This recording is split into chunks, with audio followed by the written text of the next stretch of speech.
Class سال اول subject education باب نمبر 4 انسانی نشو و نما۔ بسم اللہ الرحمن الرحیم۔ السلام علیکم ورحمۃ اللہ وبرکاتہ۔ عزیز طلبات، کیا حال ہے آپ سب کا؟ جی بیٹا، ہم پڑھ رہے تھے چیپٹر نمبر 4 انسانی نشو و نما۔ ہم نے کل کے لیکچر میں ہم نے بچے کی نشو و نما بالغی کے وراثتی اصول پڑھے تھے، جو کیا تھے بیٹا؟ جی، اصول مشابہت، اصول غیر مشابہت اور اصول مراجعت۔ آج ہم پڑھیں گے بچوں میں والدین کی مشابہت۔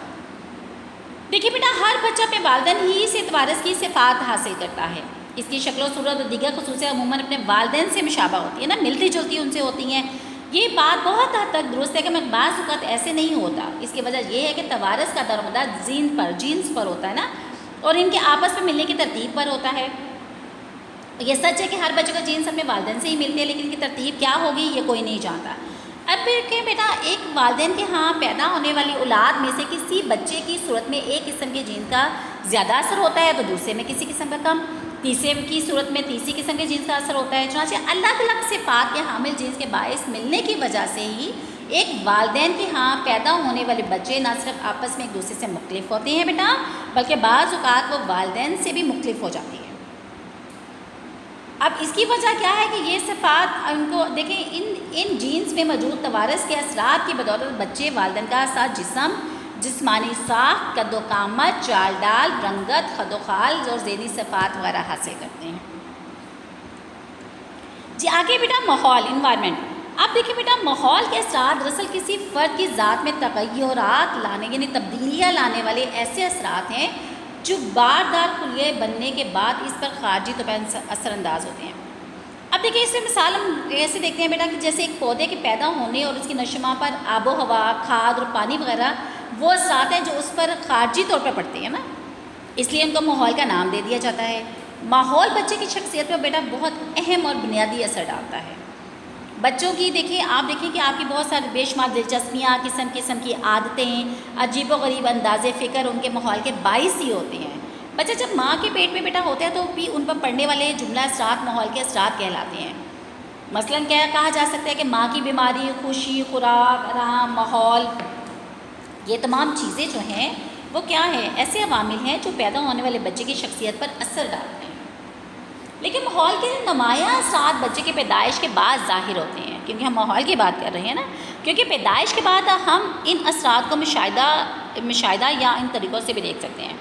دیکھیے بیٹا، بچہ پیدائش کے بعد اپنے گھر، ماحول یعنی والدین کی زبان، اب اگر آپ روزمرہ میں یہ دیکھیں تو ایسا ہوگا۔ دیکھیں، آپ اپنے بہن بھائی کو دیکھیں، اپنے گھر، ماحول یعنی والدین کی زبان کو، ان کا لب و لہجہ، مذہب، جذباتی اثرات، دلچسپیاں، رویے، پسند ناپسند، ثقافت، لباس، عادات و اطوار اور دیگر بہت سے شخصی صاف اپناتا ہے۔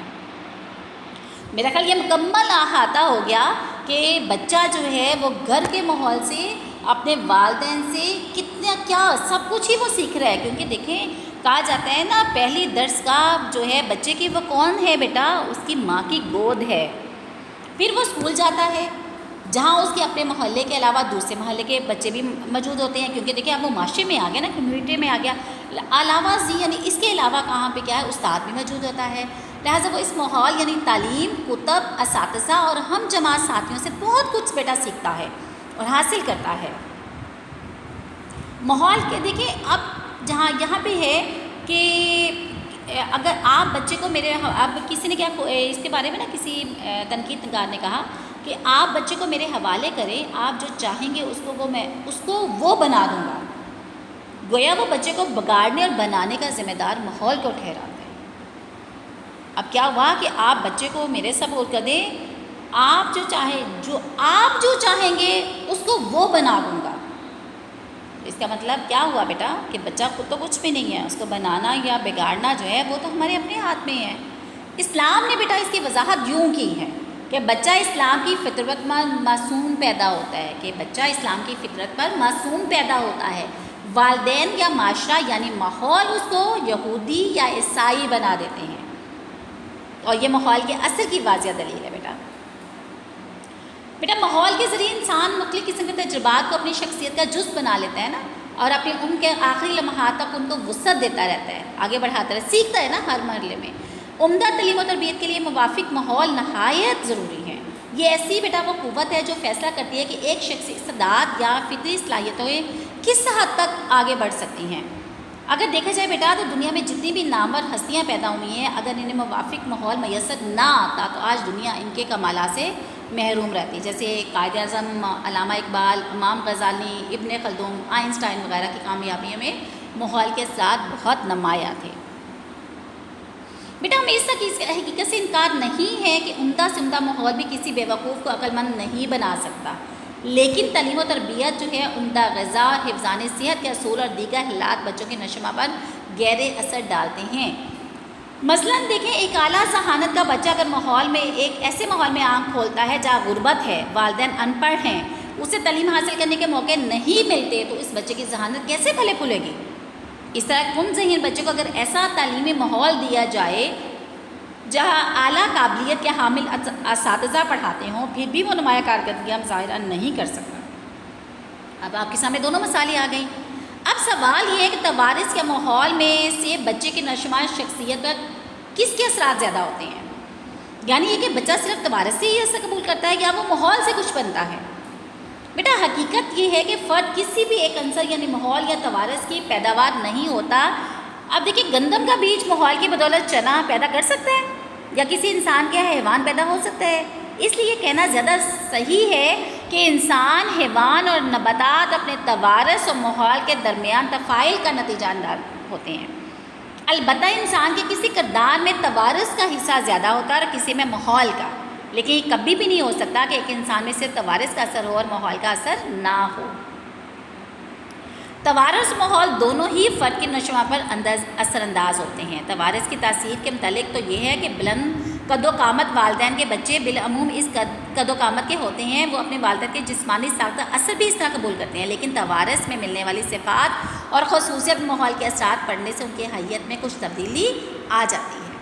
اگر اچھی اور خالص خوراک، صاف اور تازہ پانی اور خالص ہوا مناسب مقدار میں نہ ملے تو افراد کی نشو و نما پر منفی اثرات مرتب ہوتے ہیں، اور یہ سب کس سے ہے بیٹا؟ ماحول کا حصہ ہے۔ بیٹا دیکھیے، ماحول اور توارث کسی وصف یا کو مکمل طور پر متعین نہیں کرتے۔ بعض اوصاف پر توارث کا اثر نسبتاً زیادہ نہ ہوتا ہے۔ قد و قامت، ذہانت کا معیار، وہ کس طرح سے حرکت کرتا ہے، بہت زیادہ توارث کے زیر اثر ہے۔ اس کے برعکس عادات کی تشکیل ہے، شخصیت کے مختلف اس کی صفات ہیں، اس کے اعتقادات ہیں، اس کے اقدار ہیں، اس کے ذاتی رویے ہیں، یہ کس کا اثر ہے بیٹا؟ جی شاباش، یہ ماحول کا اثر ہے۔ اب دیکھیں، برا ماحول اچھا ماحول اچھے توارث کو دبانے کی طاقت رکھتا ہے، لیکن اس کو ختم نہیں کر سکتا۔ دوسری طرف بیٹا، موزوں ماحول کبھی بھی عمدہ توارث کی جگہ نہیں لے سکتا۔ اس کا مطلب یہ ہے کہ اگر کسی ذہین بچے کی تربیت برے ماحول میں ہو تو اس کی بیشک ذہنی صفات برے ماحول کی وجہ سے کیا ہو جائیں گی؟ دب جائیں گی، اور برا ماحول اپنا اثر کر جائے گا۔ مختصر بیٹا یہ کہ توارث فرد کے کسی کام کرنے کی صلاحیت کا تعین کرتا ہے، جبکہ ماحول اس کام کی کیا کرتا ہے بیٹا؟ نشاندہی کرتا ہے، جو کہ فرد عملی طور پر سر انجام دیتا ہے۔ جی بیٹا آگے ہے وراثت اور ماحول میں ہم آہنگی۔ بیٹا دیکھیے، بچے کی نشو و نما بلیغی اور اس کا جو بڑھنے کا عمل ہے، اس میں توارث اور ماحول کے اثرات کا ہم آہنگ ہونا، وہ یعنی ایک ملنا ضروری ہے، ایک جیسا ہونا ضروری ہے، کیونکہ افراد ایسے ماحول کو اپناتے ہیں جو ان کی دلچسپیوں اور لیاقت یعنی ان کی ذہانت کے مطابق ان کے مناسب ہوتا ہے، یعنی قابلیت ذہانت اور قابلیت کے لیے زیادہ مناسب ہوتا ہے۔ وہ اپنے ماحول کو اس انداز سے اپناتے ہیں کہ ان کی دلچسپیوں اور صلاحیتوں سے ہم آہنگ ہو جائیں۔ مثلاً دیکھیں، جن افراد میں موسیقی کی صلاحیت اور خود خوبیاں زیادہ ہوتی ہیں، وہ موسیقی کی تربیت جو ہے اس کے مواقع تلاش کرتا ہے۔ جن میں جسمانی توانائی اور حسی و حرکی مہارتیں ہوتی ہیں، وہ کھیل کو اسپورٹس سے مواقع فراہم کرتا ہے۔ جن میں محدود صلاحیتیں ہوتی ہیں، وہ سادہ کام، معمولی حالات میں زندگی گزارنے کے قابل جو ہیں اس کو تلاش کرتے ہیں۔ اس طرح زندگی کے سفر میں انسانی نشو و نما، خصوصاً ذہنی اور شخصی نشو و نما بیٹا خام مال کی حیثیت رکھتی ہے۔ ابھی وہ کیا ہے؟ ابھی وہ خالص نہیں ہوا، اس کو نکھارا نہیں گیا، اس کو پرکھا نہیں گیا، اس کو خالص نہیں بنایا گیا، یعنی وہ کندہ نہیں بنا۔ اور ماحول اس خام مال یعنی توارثی خصوصیات کو اپنے تقاضوں کے مطابق ڈھال لیتا ہے۔ اگر ماحول بہتر ہے تو اس تخم سے تناور اور سرسبز درخت بنے گا، اور اگر جو ہے وہ کہتے ہیں کہ ماحول اس کا ایسا نہیں ہے تو اچھے ماحول اور زرخیز زمین کے باعث بھی باوجود بھی درخت کی بہتر نشومان نہ ہو سکے گی۔ اگر اچھا توارث اور بہترین ماحول میسر ہے تو اعلیٰ اور بہتر نشوما کی کیا ہے ہو سکے گی، نشوما کی امید کی جا سکتی ہے۔ جی عزیز طلباء، یہ آج الحمدللہ آپ نے کیا پڑھا ہے؟ جی ماحول ہم نے پڑھا ہے بیٹا، بچوں میں والدین کے مشاہدے پڑھا تھا۔ ماحول ہم نے کیا کہ ماحول کیا ہے وہ ہم نے ڈیٹیل سے بتایا کہ بچوں میں ماحول اور وراثت کس طرح اثر انداز ہوتے ہیں، ہم کسی دونوں میں سے کسی ایک کو بھی نظر انداز نہیں کر سکتے۔ انشاءاللہ کل نئے سبق کے ساتھ جس میں پڑھیں گے نشوما کے اصول وہ کریں گے۔ اللہ تعالیٰ ہم سب کی حفاظت فرمائے، اپنے حفظ و امان میں رکھے اور اپنے اعمال کو بیٹا درست رکھیے، اپنی منزل کا تعین کیجیے، اپنی زندگیوں کو قرآن اور سنت نبوی صلی اللہ علیہ وسلم کے مطابق گزارنے کی اللہ تعالیٰ ہمیں توفیق عطا فرمائے، اور ہر قدم ہمارا جو اٹھنے والا ہے وہ کس کے مطابق ہو؟ قرآن اور سنت نبوی صلی اللہ علیہ وسلم کے مطابق ہو۔